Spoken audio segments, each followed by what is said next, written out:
I'm going through some significant transformation in my life, holding myself to a higher standard. This is impacting the relationships around me. How do I navigate that? I don't want to dictate anyone else's journey and recognize that some relationships may need to end or change. But what do I do about family? I don't want to end relationships with anybody in my family and recognize they are not necessarily comfortable with my way of being. Any thoughts on this?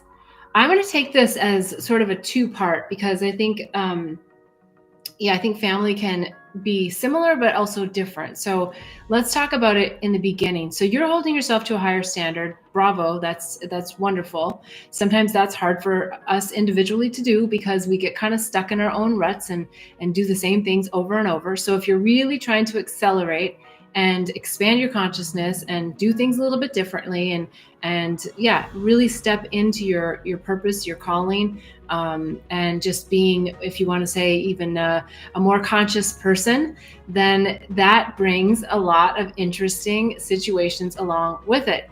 Meaning that as you expand and as your light gets brighter, as you sort of dismantle the ideations around situations and beliefs in your life, your light gets brighter and people start to go, oh, you're different. And you're like, yeah, I'm different and I'm happy.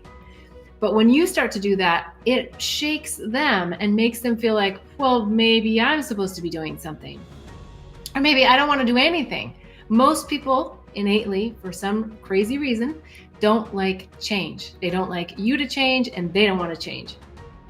Or they want to change, but they want it to happen instantaneously overnight and they don't want to have to do the work, right? So that's oftentimes the deeper meaning there. So I think what's happening is as you raise your vibration, maybe it's as simple as you don't want to talk about like other people anymore. You don't want to be part of the gossip. I'm not saying this is what you said. I'm just saying as an example that maybe you just don't want to be part of that anymore. And you want to start talking about higher consciousness things. Maybe you don't want to talk about politics or, all of these other ideas that create a separation between people. It may be a good debate, but a lot of times it's separation. And maybe you're moving into like more unity consciousness and you're wanting to talk about things that bring more unity. I get it. People oftentimes don't want to do that. They want to have a side.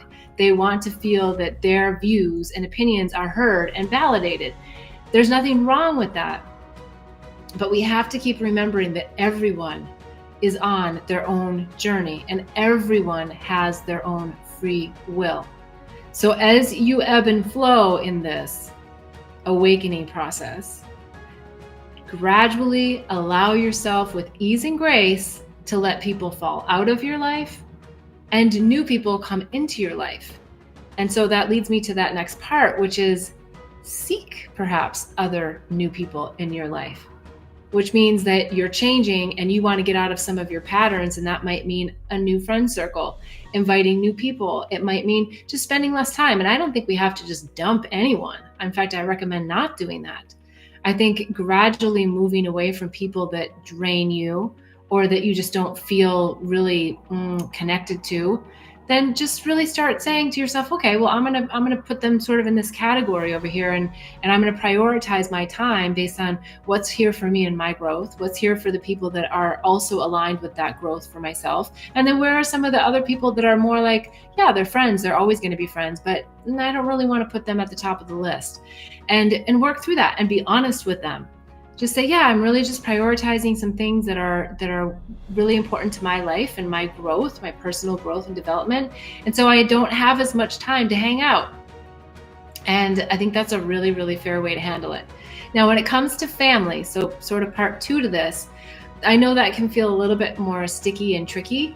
And yet there's sort of a similar approach to it, I feel, is that you really just keep doing your journey.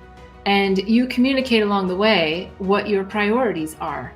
And it may mean less time. And it may mean that maybe there's a holiday that you don't spend with family because you want to spend it with someone else, or an important day, or whatever that you don't want to do.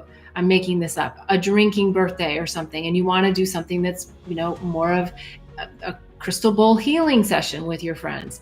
And that's not going to sit well with maybe brothers or sisters or other family members, parents. And I think still offering them an opportunity to join you is nice, unless you just feel like they're just going to be totally disruptive. Then, of course, use your discernment and don't bring them. But plan something that's in alignment with you, not something that makes everybody else happy. Because you know the phrase, like if mama's not happy, nobody's happy. So it's kind of like you got to make yourself happy and communicate what it is and why it is that you are maybe taking a little bit different turn. Hey, crystal bowl healings are just so incredible. And there's nothing more that I would like to do starting out the new year from my birthday than raise my vibration. And if you're interested and willing to join me on this, I would love to have you. And if not, I totally understand. Right? So it's really just communicating to them. And as they see your light shine brighter, I think one of the things that we often see is that there's a real push-pull effect because of what we just talked about, which is they feel like they also potentially need to change, and or they don't know that they need to change, but they're feeling less secure in their footing as to all of their storylines, because you're starting to blow up yours, and that means they got to blow up theirs too if they want to spend more time with you. All right, let me know in the chat here in the comments if there's anything additional you'd like to hear about that one. That's a really good one in today's times. All right, it's been so much fun with you guys today. If you've liked anything from it, please subscribe, hit the bell, like the videos. It's so helpful in the algorithm. Go to bethbell.me. There's so many more resources. I'm launching a bunch of new stuff. If you haven't already seen it, please check it out, bethbell.me. I look forward to seeing you next week at 11:11 Pacific time on Sundays. All right, enjoy the week.